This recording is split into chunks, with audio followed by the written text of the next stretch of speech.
That's it. I've gotten to my limit. Dad, why are you so angry?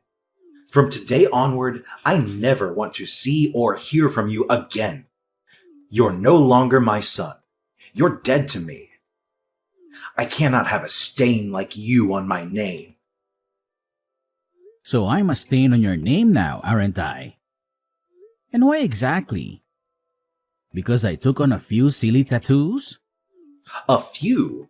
Your entire body is covered in tattoos, Andrew. Do you know how irresponsible that makes you look? You look like a Loch Ness monster. Maybe you'll tattoo your eyeballs next. Actually, I was kind of considering that too.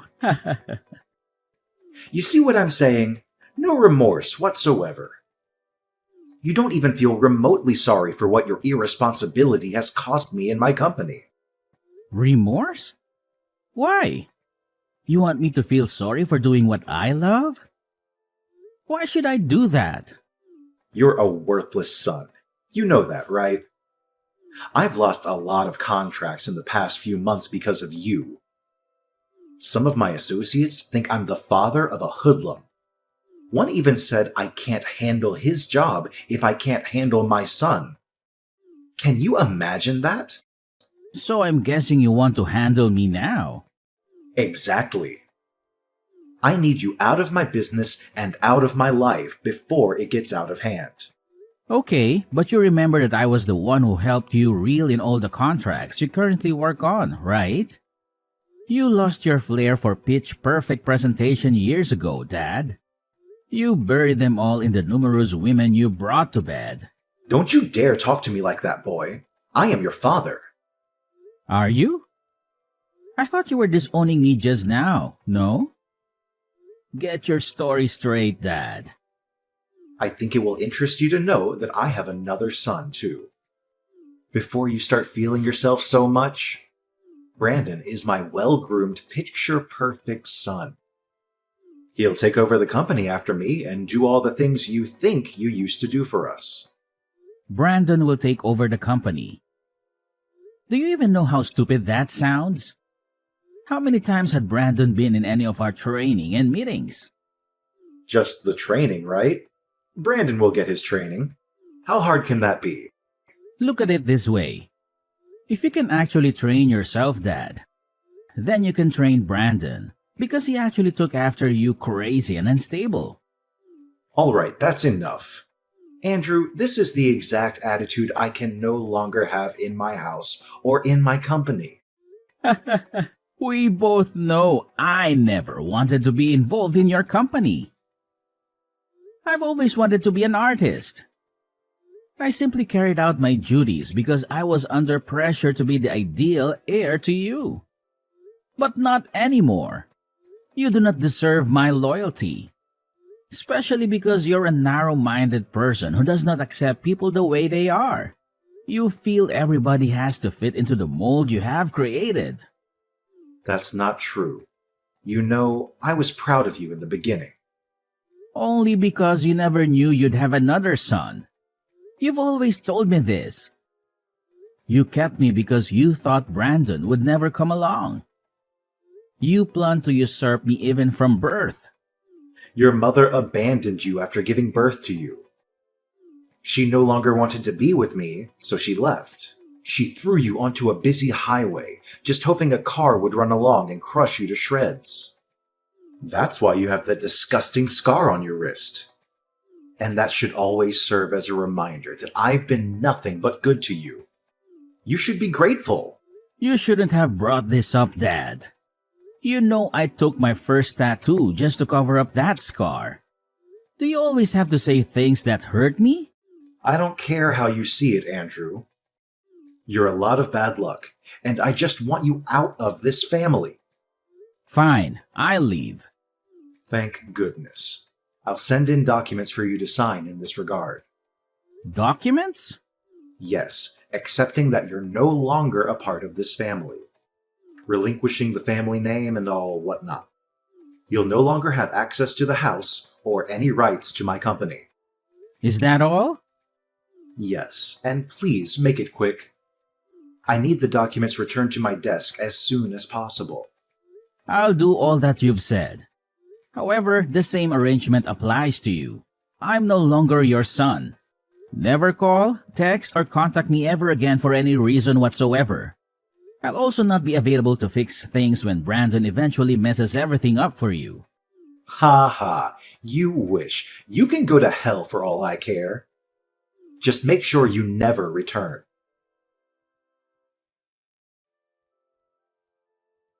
Hi, bro. I need us to talk.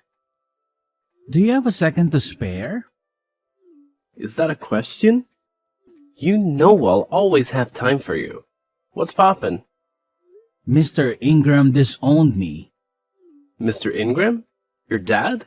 He's not that anymore, huh? Told you I sensed that coming. You shouldn't have gotten those tattoos he expressed he didn't want you to get. But these tattoos are me. They're art on my skin. My own personal means of self-expression. No one has the right to tell me how to feel about it. I agree, but look at it now. You've lost your place in the Ingram Empire, all because of your stubbornness. You could have at least waited until your family inherited the business before you unleashed your tattoo spree. Don't you think? In a way, I am happy things happened when they did because I never really wanted to be a part of the company in the first place. Attending board meetings, nerve-wracking brainstorming, and having to act all nice to people I genuinely hate. All that was a lot for me to handle, bro.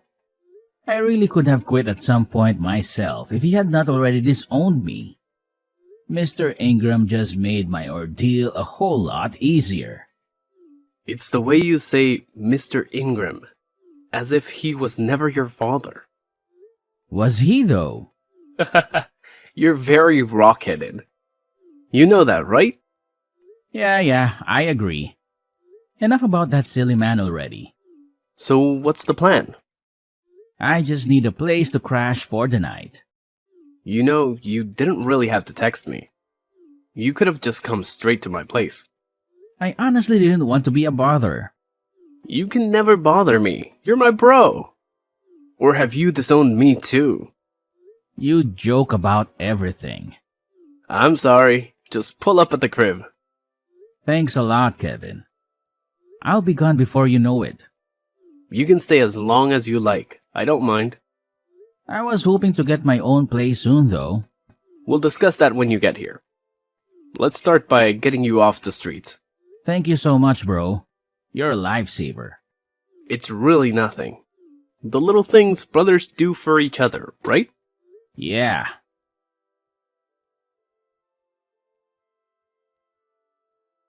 Hello, Kevin. It's good to see you. Andrew, my friend, how are things going? I know it's quite late, but I wanted to express my gratitude for your assistance with my move tonight. Your friendship means a lot to me. Don't mention it, Andrew. That's what friends are for, right? By the way, your new apartment looks fantastic. Yes, it does. And can you believe it? Miss Rebecca let me move in without asking for any rent up front or a security deposit. That does seem a bit unusual, doesn't it? It does seem a bit strange, but it could also be a fortunate turn of events, don't you think? It could be, but something about this situation feels a bit off to me. I was actually going to ask you about that. Why do you think Miss Rebecca made us hot coffee and cookies just because I was moving in? Is she always this hospitable to her tenants? How would I know? Well, you're the one who recommended her to me. All I can tell you is that she's a kind woman, and she treated me well when I was dating her daughter. You dated her daughter? Yes, I did. And when I was in a tough spot, she let me stay in one of her apartments. So you're saying she can be a bit overbearing at times? I wouldn't necessarily call her overbearing. But she joined us when we were watching the games. That seemed a bit intrusive to me. Well, you could have asked her to leave if you felt uncomfortable. I didn't want to appear ungrateful. I understand where you're coming from. To be honest, I kind of enjoyed the attention she gave me. Oh, really, Andrew? No, it's not like that. It's just that, for the first time in my life, I felt cared for by a woman. It was almost like having a mother. She's called me numerous times to check on how I'm settling in. It feels like we've known each other for years. For once in my life, I felt loved and appreciated despite all my tattoos and everything else. I get what you're saying, Andrew. But just remember not to get too comfortable with this situation. You don't want things to get complicated between you and your landlady. Oh look, she's calling me again. At this hour? Do you think she might need something from you? I'm not sure. All I know is that every game has an end. Let's just hope it's not what we're thinking. Yes, let's hope so. Hello, Andrew, my dear. There's something I've been wanting to show you for quite some time now. Here, take a look at this picture. What exactly am I looking at here? Andrew, please don't play coy with me. You're not oblivious to the signals I've been sending your way. Signals? What are you talking about? Andrew, you're a handsome young man, full of life and vitality. Don't pretend as if you're unaware of the implications of my actions. I'm sorry, Miss Rebecca, but I must clarify that our relationship is strictly professional. You're my landlady and nothing more. Furthermore, there's a significant age difference between us. I can't reciprocate your feelings. I apologize if this disappoints you. Andrew, listen to me. I'm offering you numerous benefits in exchange for a small compromise on your part. Surely you've been in similar situations with other women before, so this shouldn't be an unfamiliar territory for you. Just consider it for my sake. In return, you won't have to worry about paying rent for as long as you live here. Miss Rebecca, I never claimed that I was unable to pay the rent. In fact, I'm transferring the money to you right now. Andrew, I genuinely like you. I don't want to cause any inconvenience for you. This is the only time I'll bring up this topic. And I promise not to bother you about it again. I appreciate your feelings, Miss Rebecca, but I simply can't comply with your request. I apologize. That's all right, Andrew. Take some time to think it over. But remember this. Sooner or later, you'll find yourself agreeing to my proposal. Just wait and see.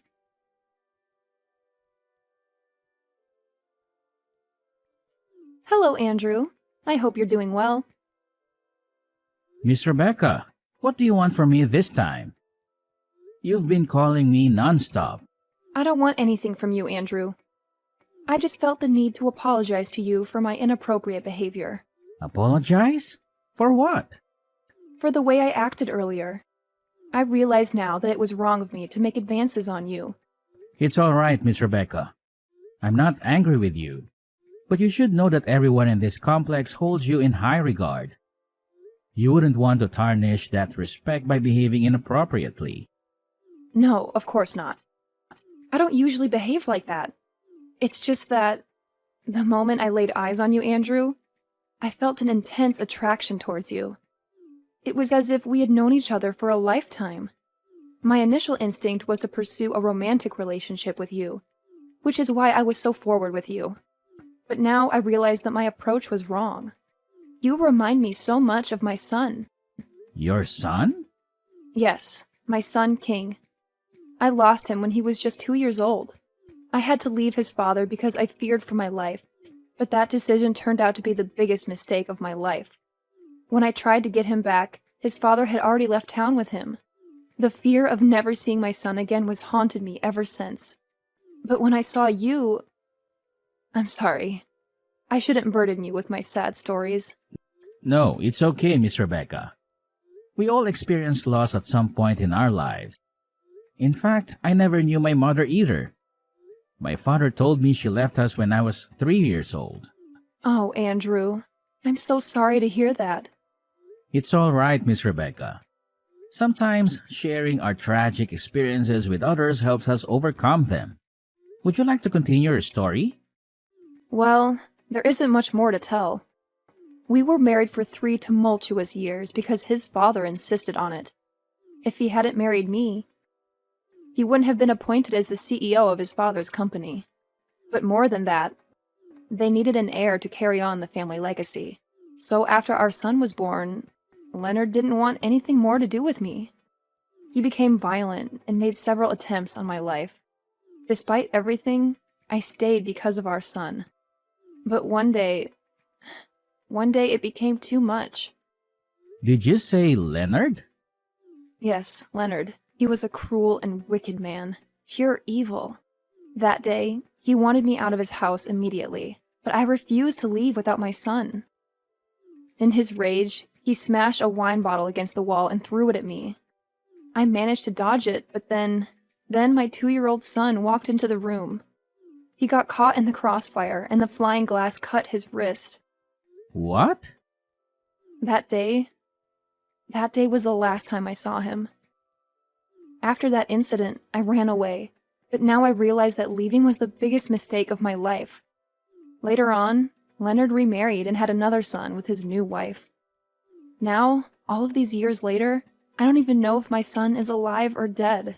What was your ex-husband's full name? His name was Leonard Ingram. Mom? What? Did you just call me Mom? No, my name is Andrew, not King. But why did you call me Mom? Because your story matches mine exactly. And this cut on my wrist. Can you show it to me? Alright, here's a picture of it. You might not be able to see it clearly because I've covered it up with tattoos over the years. Is this your left hand? Yes. Yes, it is. You are my son, King! That evil man must have changed your name. Your real name is King. King Leonard Ingram. All these years. All these years I've been searching for you, Mom. He told me you were dead. Oh, King, my sweet boy. Please come over to my apartment right now. I need to see you.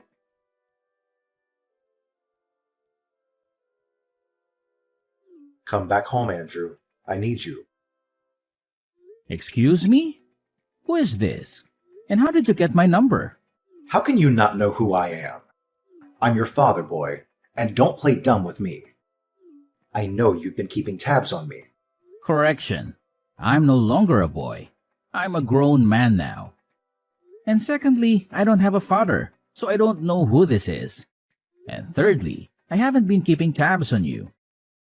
You're just too famous for your own good. Enough with this nonsense. I want you to come back home right now. You're the only one who can save the company. You don't have any right to command me in that matter, Mr. Ingram. Especially not after you threw me away like trash. I blocked your number before, and I'll do it again right now. Because I do not want to have anything at all to do with a barbaric abuser like yourself. I would watch how you speak to me if I were you. You owe me everything, Andrew. Everything. But you're not me. And that's the amazing part. And no, I don't owe you anything, Mr. Ingram. As a matter of fact, you owe me an apology for all the years of pain and suffering you caused me. I really didn't go through the trouble of getting a new line and searching for your contact just to banter words with you. Just come home and fix things. The company is on the verge of collapse, and you're the only one who can turn things around. Face your wrath? What can you even do? I heard you're old and sickly now. If I begin to run, you cannot even chase me. Of what good are you then? So you've been keeping tabs on me. You're still a celebrity. And even though I honestly don't know why a heartless person like you should be among the elite, it doesn't change the fact that you are. It's easy to keep an eye on everything you do when you and Brandon are always on the news for all the wrong reasons. So at least you know that the company is sinking into the ground. Not that I didn't warn you from the onset. What do you mean by that? I told you that Brandon was not the best person to run the company. But you never listened. You let go of your key to generational success simply because of your narrow-minded ideas. P.S. The key was me. Okay, fine. You've won, okay? Brandon was the worst choice of my life. He kept stealing money from the company's purse to give to his several girlfriends and mistresses. Meanwhile, he told me he was making investments. And because you love your son so much, you didn't care to make sure he was doing what he said he was. How crazy can you get? Just come home and fix things. We signed an agreement, didn't we, Dad? 5 years ago? No. We agreed that I don't have any right to take any action as your son, and neither am I allowed to take up any position in your company. You also issued a police restriction order forbidding me from being found, even as little as 5 feet away from any of your properties. I made those rules, Andrew. I can break them. I just need your help. And you will give it to me as payment for the 2.5 decades you were under my care. I do not owe you anything, Mr. Ingram. Also, as a responsible citizen, I have no intention of defaulting on government-issued orders. Because, unlike you, I have a lot to lose and a reputation to protect. A reputation? With your creepy tattoos and ungodly mannerisms? How much better could you have gotten in 5 years? I'm sure you're still cleaning floors or washing toilets or something. You should be grateful I'm giving you a second chance. I have a lot to do right now, Mr. Ingram. Please, let me be. And as for coming to help you or whatnot, the answer is no. As a matter of fact, what do you say I block this number too? No, Andrew, don't do that. See, I'm sorry for all that I've done to you. Really. It's just that the company is on the brink of a final liquidation. It's either this or someone else who buys up my business. Something I've worked so hard for. So, has any company come to buy it up? Some guys, RNA Group. They're so strong and they have a lot of money. If I don't do anything quickly, they'll take over everything in a snap. I can't watch that happen. But I'm too weak to do anything right now. I need your help, Andrew, please. I'm sorry, Mr. Ingram, but I cannot be of any help to you at this moment. You're so ungrateful. I've always known you're a weakling, a failure. I've always known you would be my downfall. A disgrace to this family. Why can you not help me, even after I've begged and apologized? I cannot help you because I am the CEO of RNA Group. What? I founded the company after you disowned me. And for your information, RNA is an acronym for Rebecca and Andrew. Rebecca? My ex-wife, Rebecca? Yes, I found her. And she told me the actual truth about the wicked and evil way you treated her when you were both married. You're such an opportunist, and you don't even deserve to own IG Corporation or any other company for that matter. But you said you never wanted to be part of my company. You wanted to be an artist. Consider this my payback for treating my mother like trash all those years ago. You'll eat the dust you fed her with. You have my word. And by the way, my name is King. And I'm back to rule over all that is mine.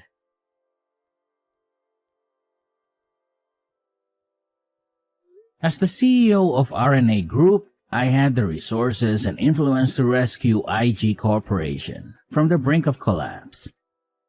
However, I had no intention of simply bailing out my father's sinking ship with a generous donation. I had a better plan in mind.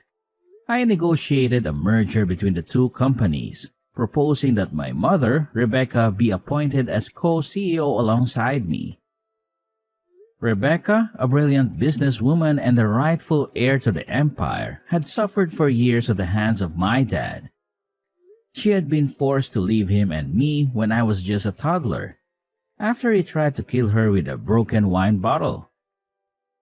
The board members, eager to save their company, quickly rallied behind the idea. Leonard, realizing he had no other choice, begrudgingly agreed to the merger. As the ink on the agreement dried, Rebecca and I took the helm of the company. Together, we breathed new life into IG Corporation.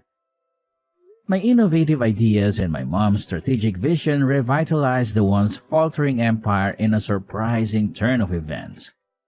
We introduced new products and services, expanded our market share, and improved our customer satisfaction.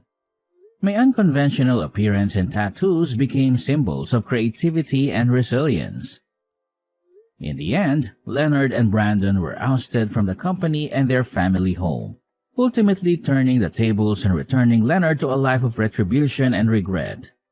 He had lost everything he had worked so hard for, while I had gained everything he had taken away from me. Oh, sweet revenge.